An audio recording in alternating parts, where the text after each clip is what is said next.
Hello and welcome to this video. In this video, we are going to do a A-level accounting question from paper 3, March-April 2024, variant 32, question 1.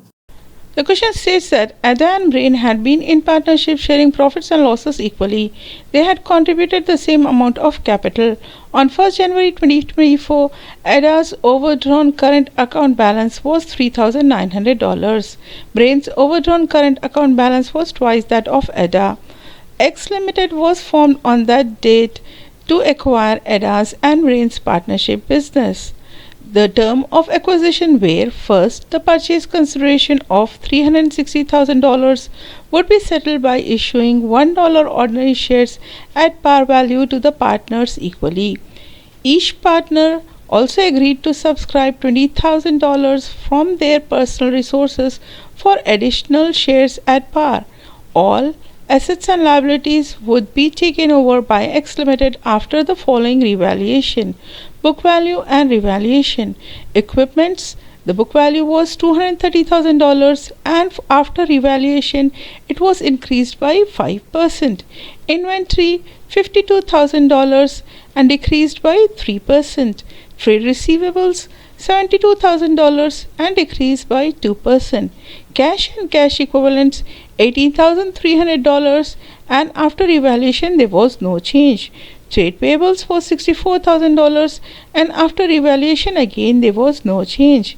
And for the fourth information, it was mentioned that Ada and Brain would be the directors. In the A bit of the question, we are asked to prepare showing the adjustments made during the acquisition on 1st January 2024, the capital accounts of Ada and Brain. We also have to show the final settlement to or from each partner. So let's start with the working notes.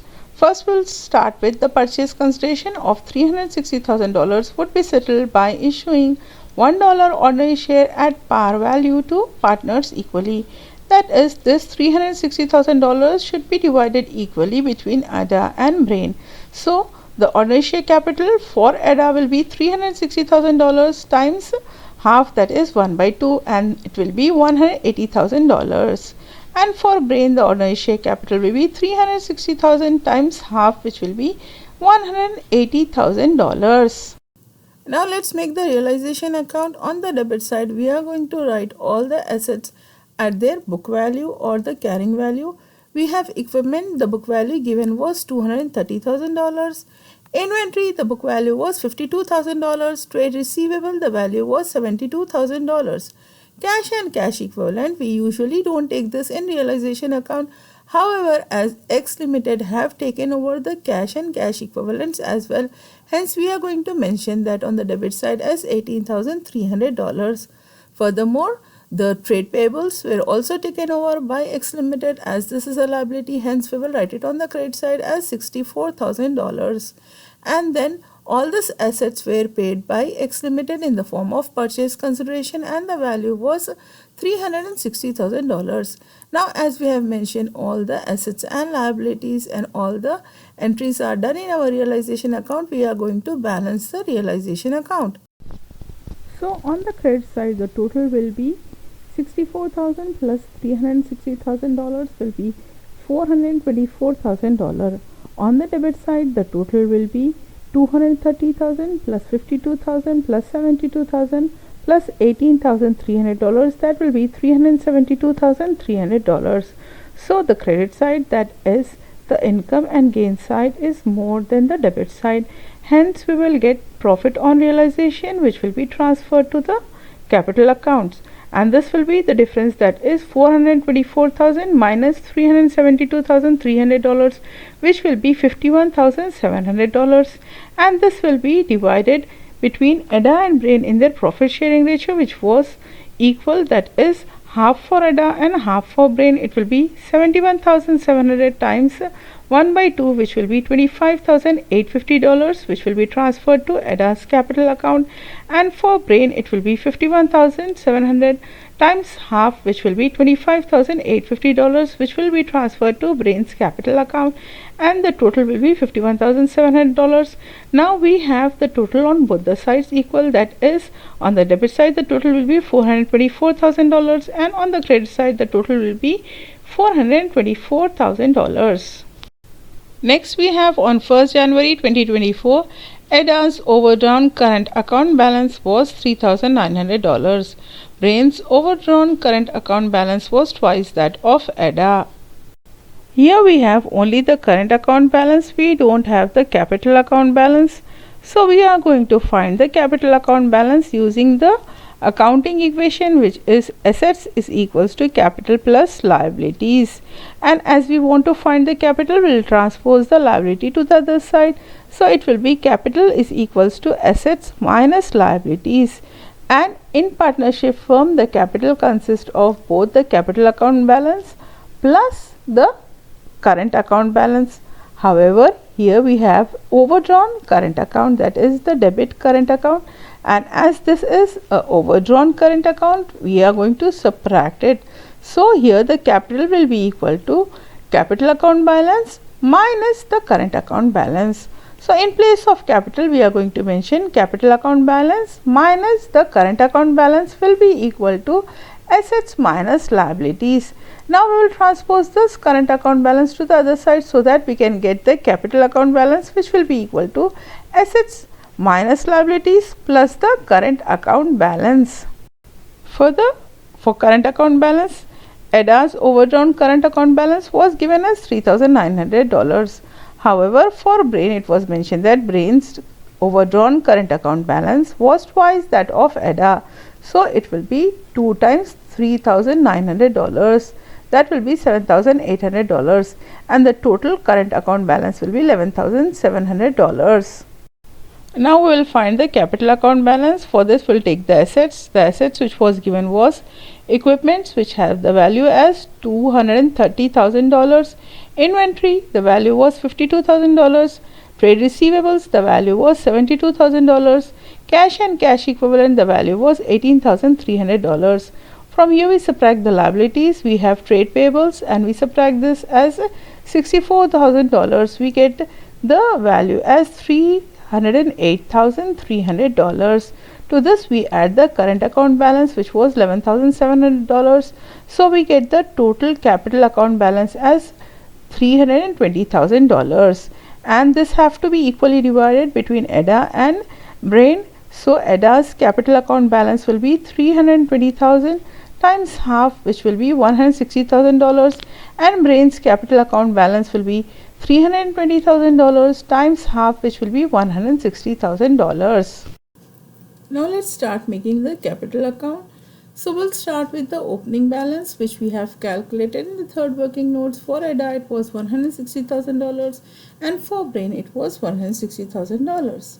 Furthermore, it was mentioned the current account was overdrawn.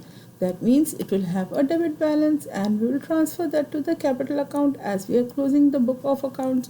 So here the current account balance for Ada will be $3,900 and for Brain it will be $7,800. Furthermore, we have calculated the profit on realization in our second working notes. For Ada it was $25,800 and for Brain it was $25,850. Then we have also calculated the ordinary shares which have been issued by X Limited to purchase the partnership firm in our first working notes. So this capital was paid by X Limited by issuing the ordinary shares of $180,000 to Ada, and for Brain they have issued $180,000 of ordinary share.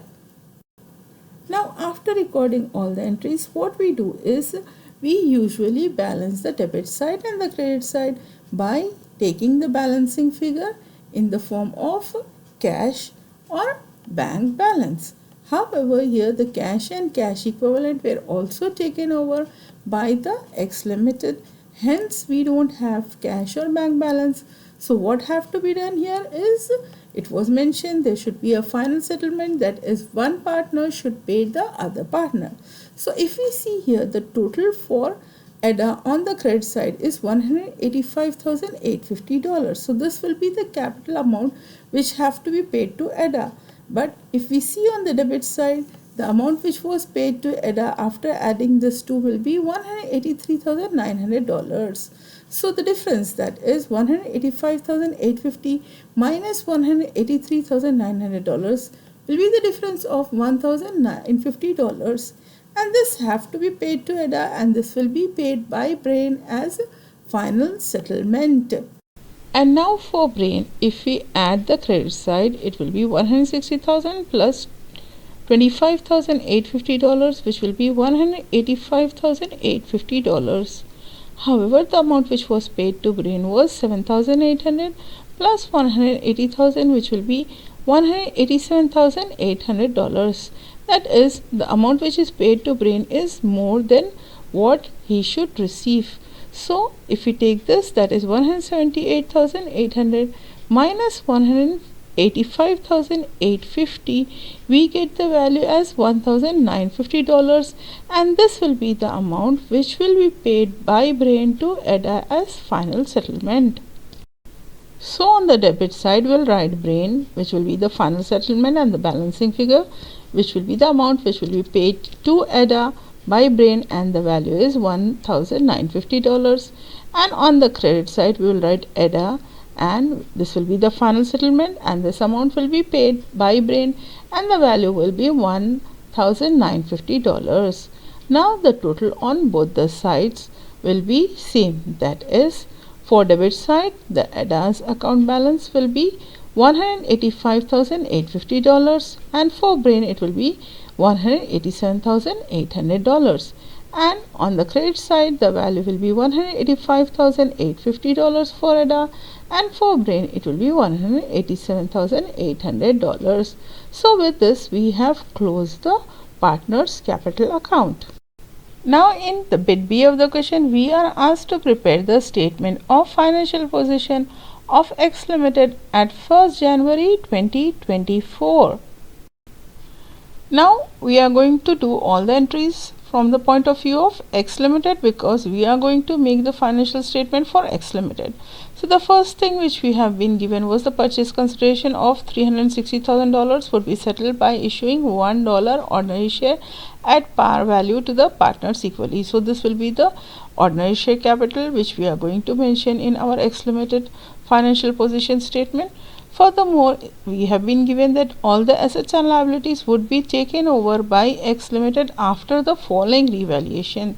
So whatever is the revalued value will be mentioned for X Limited. So it was given for equipment the book value which will be in the partnership firm book, and for X Limited what we are going to mention will be the revalued value, that is, it has to be increased by 5%. So it will be 230,000 plus 5% of 230,000 will get the value as $241,500. In the same way, for inventory we have revalued value, that is, the inventory value will decrease by 3%. So we'll take 52,000, from there we will subtract 3% of 52,000, and we will get the decreased value of inventory as $50,440. Then the trade receivable, this was also decreased by 2%. So from 72,000 we will subtract 2% of 72,000, we'll get the value as $70,560. Cash and cash equivalent, there was no change, and trade payable, there was no change. Now let's see whether we have the goodwill. If X Limited have paid more than the value of assets which they have taken over, then we will have goodwill. So for goodwill, we will take the purchase consideration plus the liabilities if they have been taken over. Here we have seen that the trade payables have been taken over by X Limited, hence we are going to add this as well. And from there we will subtract the total assets which have been taken over to find the goodwill. So the purchase consideration which they have given was $360,000 of ordinary share, and the liabilities which they have taken over was $64,000, which was the trade payables. And from here we subtract the total value of all the assets, that is the value of equipments, the value of inventory, the value of trade receivable, and the cash and cash equivalent which was taken over. So when we add and subtract, we get the value for goodwill as $43,200. Furthermore, it was mentioned that each partner also agreed to subscribe $20,000 from their personal resources for additional share at par.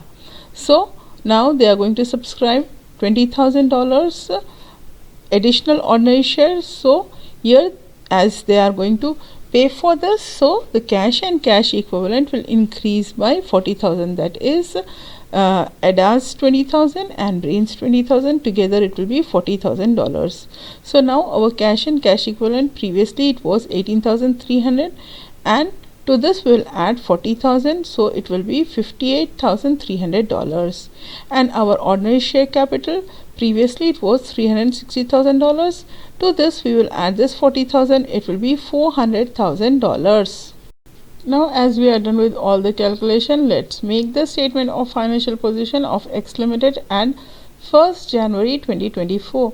So we'll start with the non-current assets, where we have equipments which was given at the revalued value as $241,500, and the goodwill which was calculated in the second working notes as $43,200. So when we total this up, it will be $284,700. Then in current assets we have inventory, which we have calculated as $50,440, trade receivables, which we have calculated as $70,560, cash and cash equivalent, which we have calculated in the third working notes as $58,300. So when we total up the current assets, the value will be $179,300, and when we total up all the assets, that is $284,700 plus $179,300, will get the total assets as $464,000. Then we have equity and liability. In equity we have ordinary share capital, which we have again calculated in the third working notes as $400,000. Then we have liabilities, and in this we have the current liabilities, trade payables, which was given as $64,000. So when we add this up, the total equity and liability will be $464,000. Total assets and total liabilities are same, hence our statement of financial position have been tallied. Furthermore, additional information is given. Calvin, a friend of Brain, is interested in investing in X Limited.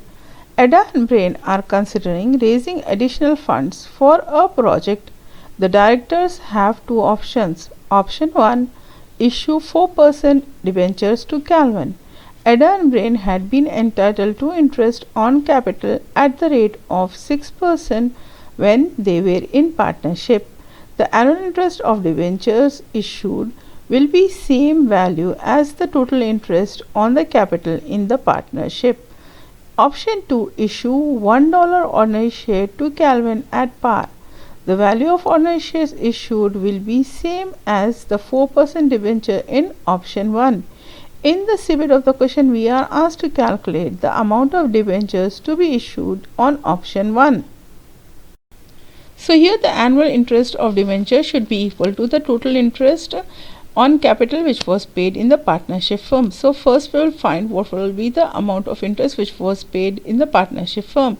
So we'll take the capital which was calculated in the third working notes of bit A of the question, and the capital was $320,000, and here the rate of interest which have to be paid on capital was 6%. So $320,000 times 6% will be $19,200, and this should be the same amount of interest which have to be paid on debentures. So how we got this? We took the capital and we have multiplied the 6%, which was the rate of interest. We got $19,200. Now we'll calculate the value of debentures by taking debentures times 4%, which is the rate of interest for debentures, and this should be equal to $19,200. So when we transpose this 4% to the other side, we'll get debentures is equals to 19,200 divided by 4%, and the value for debentures will be $480,000. In the debate of the question, we are asked to advise the directors which option they should choose, and we have to justify our answer. In option 1, if the returns on investment exceeds 4%, this is the rate of interest on debenture, and if return on investment is say 10%, that is 6% more will be additional benefit to the stakeholders. And debenture interest is the financial charge, that is it has to be paid whether they make a profit or they make a loss on the project. Furthermore, debenture interest will also reduce the profit. However, as this is an expense, hence we will get the tax rebate, that is the tax liability will also be reduced. Furthermore, if we see the gearing, that is we have the gearing ratio which is equals to the fixed cost capital divided by the total capital, and the fixed cost capital consists of the non-current liabilities, that is the amount of debentures, and the total capital consists of issued ordinary share capital plus all the reserves plus the non-current liabilities.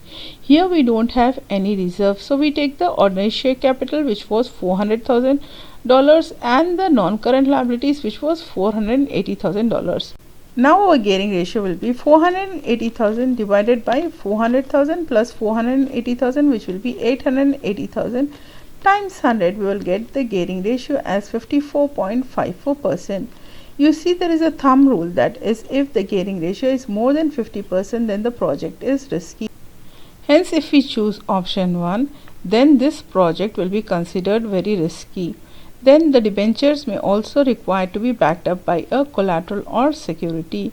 So we have to tie up some of the assets to get the collateral. So this will also be a disadvantage for option 1.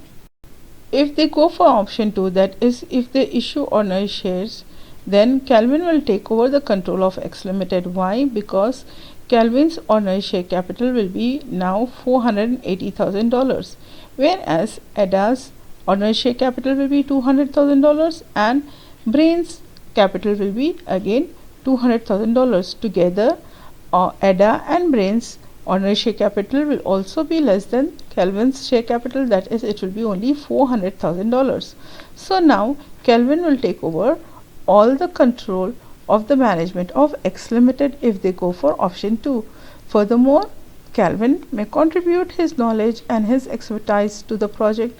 However, for this, Calvin will also receive a share of the dividend.